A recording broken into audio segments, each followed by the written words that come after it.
Լույսը, որ հասցե չի պահանջում, այսինքն այն ով դու ես, երբ որ քեզանից այդ լույսը դուրս է գալի, ինքը ոչ թե պետք է լինի ինչ որ որովհետև, այլ պարզապես, որովհետև դու էդ ես։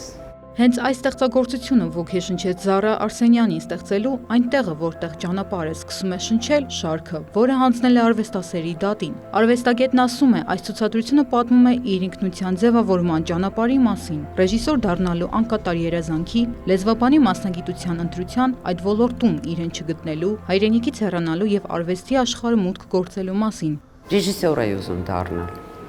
Ու պապաս ասաց, ինձ մի հատ կին ռեժիսոր ասա, գնա սովորի, սովետի վաղտ, 89 թիվ։ Ու ասաց գնա մի խոսքով Բրյուսել։ Ես զգում եմ, որ դա իմ հետ ոչ մի կապ չունի։ Նկարչությունը իմ համար մասնագիտություն չի։ Դա իմ ապրելու ու լինելու միջոցն է։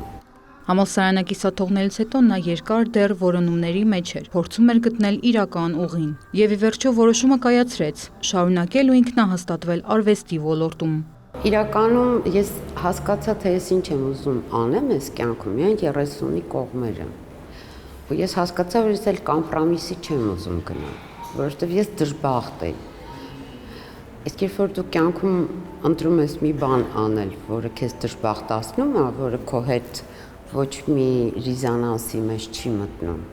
դու քեզ ստիպում ես ամբողջ կյանք տառապել։ Օտար երկրում է սկսել նկարել իր այս շարքը՝ 10 աղջիկ, որոնցից միայն մեկն ունի դեմք։ Կերպարների բնավորությունն ընդգծել է հագուստով ու թափոնից պատրաստված զարդերով։ Հեղինակի խոսքով, կարծես ամեն կերպար ինքն էր ընտրում, ինչ զարդ է ուզում կրել։ Ես ուզում եի հաճույք ստանալ հենց պրոցեսից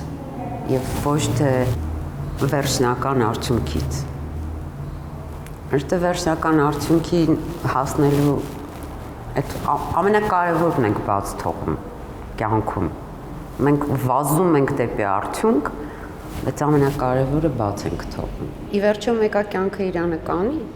քեզ կբերի նրան, ինչը ամենաշատն ես սիրում ու ինչը քեզ ուժ է տալիս ապրել։ Էքսպոզիցիան ավարտվում է անվերնագիր եռակտավով, դիտողին տալով ընկալելու ազատություն։ Հասմիկ Պողոսյան, Ռոմիկ Խաչատրյան, լուրերի համար։